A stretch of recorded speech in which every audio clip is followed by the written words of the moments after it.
اور پروفیسر عبدالکریم وہ دوبارہ ان کا سامنا کرنا نہیں چاہتی تھی، وہ کسی کا سامنا کرنا نہیں چاہتی تھی۔ کمیونٹی سینٹر میں عید کے اجتماع میں شرکت کر کے جب وہ باہر نکلی تو ہلکی ہلکی بوندا باندی شروع ہو چکی تھی۔ ہال کے اندر اور باہر لوگوں کی ایک بڑی تعداد تھی۔ گروپس میں کھڑے ہوئے لوگوں کے کہکے اور آوازوں نے ماحول پر ہمیشہ چھائی رہنے والی خاموشی کو ختم کر دیا تھا۔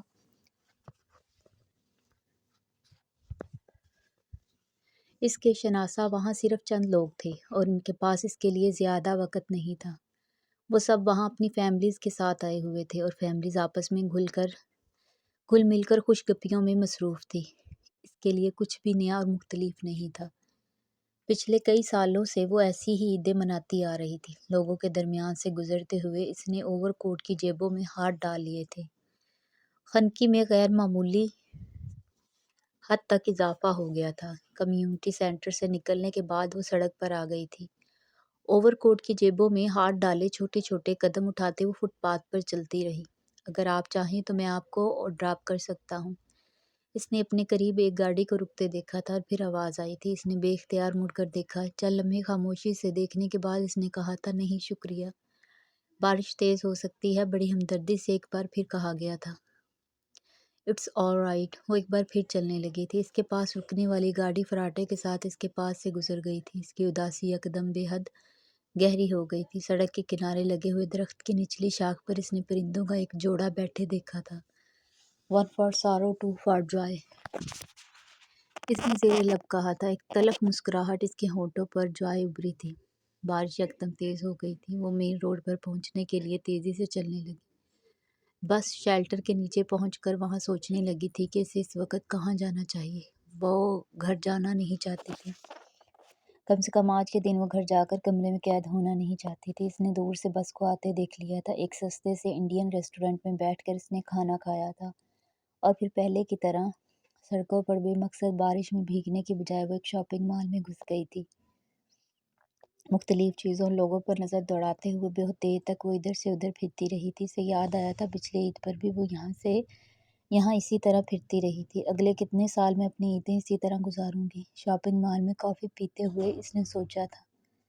یہاں اس طرح اکیلے پاگلوں کی طرح پھرتے ہوئے اسے اندازہ نہیں ہوا اس نے وہاں کتنے گھنٹے گزارے تھے۔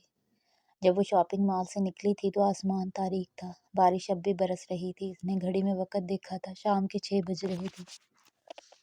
جس وقت وہ بس سے اتری تھی بارش تیز ہو چکی تھی۔ مین روڈ سے بائی روڈ کا فاصلہ اس نے تقریباً بھاگتے ہوئے طے کیا تھا۔ 5 منٹ کے بعد وہ اپنے گھر کے سامنے تھی۔ گھر کے عقبی جانب آتے ہی اس نے سب سے اوپر والی سیڑھی پر کسی کو بیٹھا دیکھا تھا۔ وہ کچھ حیران ہوئی تھی، اس وقت اتنی بارش میں کون بیٹھا ہے؟ اس نے اندازہ لگانے کی کوشش کی تھی مگر دور سے کچھ پتہ نہیں چل رہا تھا۔ جولین کا کوئی بوائے فرینڈ ہوگا، شاید ابھی وہ نہیں آئے تھے۔ سیڑھیاں چڑھتے ہوئے اس نے اوور کوٹ کی جیب سے کمرے کی چابی نکال لی تھی۔ سیڑھی پر جو بھی بیٹھا تھا اسے آتا دیکھ کر اٹھ کھڑا ہوا تھا۔ ثانیہ نے اس کے پاس سے گزرتے ہوئے سرسری نظر اس کے چہرے پر ڈالی تھی۔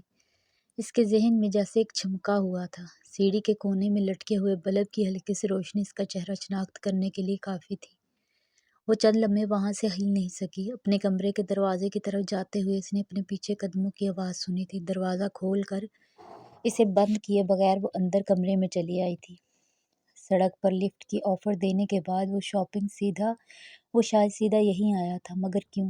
اس نے اپنا اوور کوٹ دروازے کے پیچھے لٹکاتے ہوئے سوچا تھا۔ وہ اندر آنے کے بجائے دروازے کے باہر ہی رک گیا تھا۔ ثانیہ نے خاموشی سے دروازہ کھول دیا تھا۔ وہ کچھ جھجکتے ہوئے اندر آیا تھا۔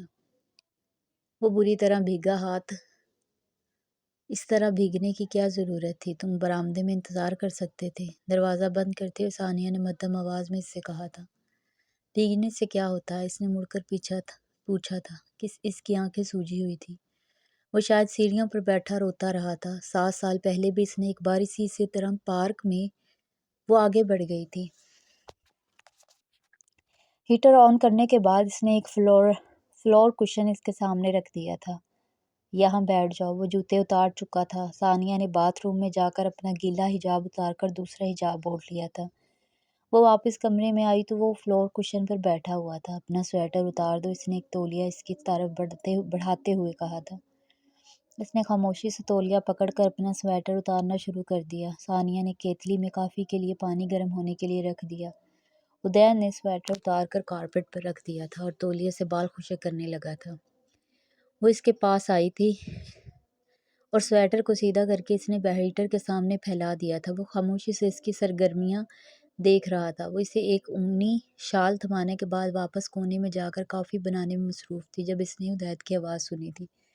کیا تم یہ سب کام میرے لیے ساری عمر نہیں کر سکتی؟ وہ اپنی جگہ پہ ساکت ہو گئی تھی۔ یہ کیا کہہ رہے ہیں؟ اس نے سوچا تھا کہ اب بھی یہ ممکن ہے۔ اس نے مڑ کر اسے دیکھا تھا۔ وہ اس کی طرف متوجہ نہیں تھا، ہیٹر پر نظر جمائے بیٹھا تھا۔ شاید مجھے کچھ غلط فہمی ہوئی ہے، ثانیہ نے سوچا تھا۔ کافی کی ٹرے اس نے ہدایت کے سامنے لا رکھ دی تھی۔ تم جانتی ہو آج کیا دن ہے؟ اس نے کافی کے کپ اٹھاتے ہوئے اس سے پوچھا تھا۔ ثانیہ نے اس کے چہرے کو دیکھا تھا، وہاں ایک عجیب سی کیفیت تھی۔ عید ہے، بہت مدھم آواز میں اس نے کہا تھا۔ بس عید ہے؟ اس کی آواز میں عجیب سی مایوسی تھی۔ تمہیں کچھ یاد نہیں؟ اسے یاد تھا، مگر وہ خاموشی سے دونوں ہاتھوں میں پکڑے ہوئے کپ کو گھونٹتی رہی۔ ناول کا یہ ایپیسوڈ آپ لوگوں کو کیسا لگا کامنٹ سیکشن میں ضرور بتائیے گا۔ تب تک کے لیے